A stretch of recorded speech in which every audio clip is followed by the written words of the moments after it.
नमस्कार, स्वागत है आपका। मैं हूं आरती और मेरे साथ इस वक्त मौजूद है अमीन अहमद जी, जिनसे हम बात करेंगे बजट को लेकर। 2019 के चुनाव से पहले मोदी सरकार अपना अंतरिम बजट पेश कर रही है। पहले 1 घंटे में मोदी सरकार ने जो घोषणाएं की हैं उनमें देखा जा रहा है कि किसानों और श्रमिकों को बहुत खास तौर पर तवज्जो दी गई है। अमीन जी, क्या लग रहा है आपको, कैसा दिख रहा है बजट अभी? हाँ, नहीं, ये एक बड़ा ही आपने जो बताया वो चीज़ एक बड़ी अच्छी चीज़ थी। पहली चीज़ कि इसमें जो है, जो बजट है, जो किसानों के बारे में या जो ग्रामीण अंचल के बारे में जो अभी तक आधे घंटे पौन घंटे की बात हुई है, उसमें ये विधानसभा की झलक दिख रही है, जहाँ पे किसानों ने इनको चोट पहुंचाई थी और उसका जो है बजट पे एक जो है असर दिख रहा है। लेकिन अभी तक के जो समय में टाइम आउट में जो वित्त मंत्री का अतिरिक्त जो प्रभार लिए हैं पीयूष गोयल जी, जिन्होंने जो बोला है, इसमें मेरे हिसाब से तो लग रहा है कि किसानों की बल्ले बल्ले, किसानों की बल्ले बल्ले है। किस तरह से आप देख रहे हैं? जैसे कि अभी पिछले कुछ रैली में एक राहुल गांधी ने एक स्पेशल ऐलान किया था कि मिनिमम इनकम देने का ऐलान किया था। वो बहुत बड़ी बात ही माना जा रहा था कि कांग्रेस इसके थ्रू चुनाव में खेल जाएगी। लेकिन बजट में मोदी सरकार, इन्होंने, पीयूष गोयल जी ने भी कमाल कर दिया। तो किसानों को सालाना 6,000 रुपए देने का ऐलान किया है। क्या है ये, किस तरह से? नहीं, इसके पहले थोड़ा सा इसके इतिहास को हम देखें। इससे पहले आपको याद होगा कि अरविंद सुब्रमण्यम जो क्या है, वित्त जो वो थे, आर्थिक सलाहकार शायद थे, तो वो तो इस्तीफा लगा के चले गए। ये उनके दिमाग की उपज थी कि ये जो है सरकार जो है कुछ ऐसा करे कि किसानों को, जिनके पास आमदनी कम है और जो गरीबी रेखा के सबसे निचले स्तर पे हैं, तो उनको ऐसा कुछ दिया जाए कि जिनके उनकी लाइबिलिटीज, उनकी जिंदगी में कुछ ना कुछ तो सीधा हो जी। और ये उनकी ही दिमाग की उपज थी। लेकिन सरकार जो है, चूंकि अब जो है अंतिम पड़ाव पे है, तो एक तरह से सभी कह रहे हैं कि चुनावी बजट है, तो एक तरह से ये चुनावी बजट तो है। लेकिन सबसे बड़ी चीज इसमें 2-3 दिक्कतें हैं, लेकिन वो तो बाद में आएंगी, टेक्निकल दिक्कत है। लेकिन अभी जो बजट में आया है किसानों के लिए, गरीबों के लिए, ये एक शानदार मतलब कि उपलब्धि हम मोदी सरकार की मानेंगे। तो सालाना 6,000 रुपए जो देने की बात कही जा रही है, वो किस योजना के तहत कही जा रही है और क्या करेगी सरकार इसके लिए? कितनी जमीन पर, या किसानों को भी कुछ, गरीब किसानों को अलग, अमीर किसान कुछ, इस तरह से कुछ कैटेगराइज किया है क्या? ये चीज किसान तो किसान है, उसमें अमीर और गरीब से मतलब नहीं। इनका मानना यह है कि जिनका 2 हेक्टेयर का मालिकाना हक होगा जमीन पे, उनको ये दिया जाएगा। और 6,000 रुपए जो है सरकार ने फैसला किया है, और इसको जो है 1 दिसंबर 2018 से लागू किया जाएगा। तो जो जल्द ही पहली किस्त, अब चूंकि अभी आर्थिक जो वो होगा, उसके बाद से नई सरकार आएगी, उसी के बाद से ये अमली जामा पहनाया जा सकता है। अमली जामा पहना। अच्छा, इसके अलावा चलिए, अभी इन्होंने एक गायों को लेकर, जैसे हमेशा से बीजेपी का, एनडीए का रहा है कि हिंदुत्व की विचारधारा को आगे बढ़ाने के लिए, तो कामधेनु आयोग का गठन की भी बात की जा रही है। मतलब एक बार फिर से सरकार ने साबित कर दिया कि गायों को, वो अभी गायों के मुद्दे को छोड़ने वाली नहीं है। तो क्या करेगी उनके लिए? नहीं, असल बात में सरकार जो है भाई, किसी भी योजना का या किसी भी योजना के कार्यान्वित करने के लिए एक सबसे बड़ी चीज है कि पैसा, फंड की जरूरत है।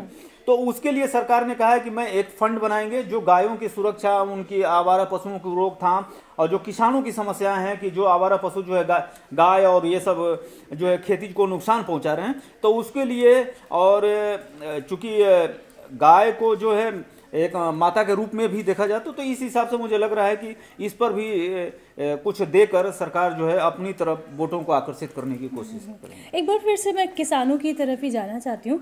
क्या ये जो सरकार ने बजट में ऐलान किया है 6,000 रुपये सालाना देने का, क्या ये इसे हम यूबीआई के तहत देखें, यूनिवर्सल बेसिक इनकम? उससे तो कुछ अलग नहीं है ये।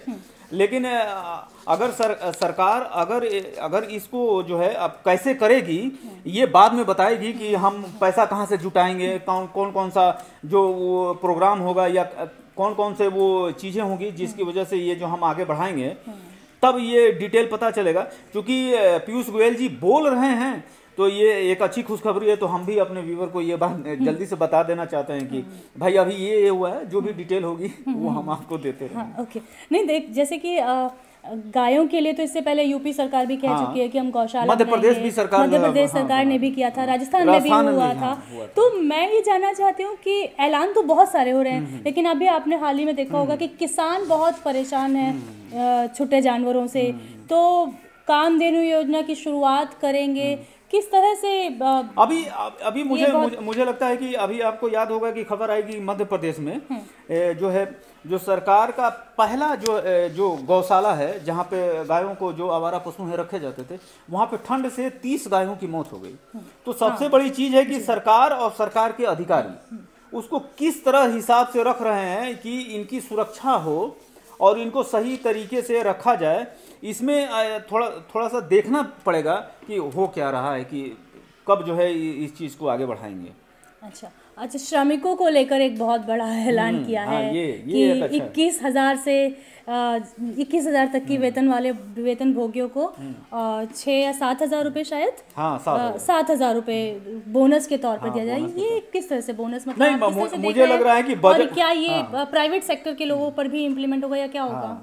नहीं, एक चीज और है, हमारे देश में जो सबसे निचले पायदान पे वो श्रमिक है, उसके बारे में बहुत कम ही बातचीत होती है। सरकार ने इस बार बातचीत की है, ये एक अच्छा कदम है मोदी सरकार का। और दूसरी चीज की, अगर 7,000 रुपये श्रमिकों को बोनस दे रही है तो ये एक अच्छा अमाउंट है उनके जीवन में कुछ चीज़ें करने के लिए या कुछ चीज़ों को आगे बढ़ाने के लिए। और इसमें जो है 21,000 रुपये का वेतन पाने वालों को भी इसमें बोनस मिलेगा। तो ये वित्त मंत्री का जो ये बजट है, एक बेहतरीन बजट कहेंगे कि सबको धीरे धीरे, ये इन्होंने ऐसा नहीं है कि किसी को छोड़ा, किसान को पकड़े फिर जो है श्रमिकों को पकड़ रहे हैं। तो ऐसा बजट कर रहे हैं कि जिससे सभी को खुशी हो और सब खुश रहें, ये चीज़ हो सके। तो ओवरऑल मैं जानना चाहती हूँ, जैसे इस बजट को आप किस चुनाव, क्योंकि चुनाव बिल्कुल नज़दीक हैं, आपको पता ही है ये सरकार क्या होगा वो भविष्य की गर्भ में छुपा हुआ है। तो ऐसे में इस बजट को किस तरह से, क्या ये वाकई में पूरी तरह चुनावी मोड में की तरह से देखा जाए?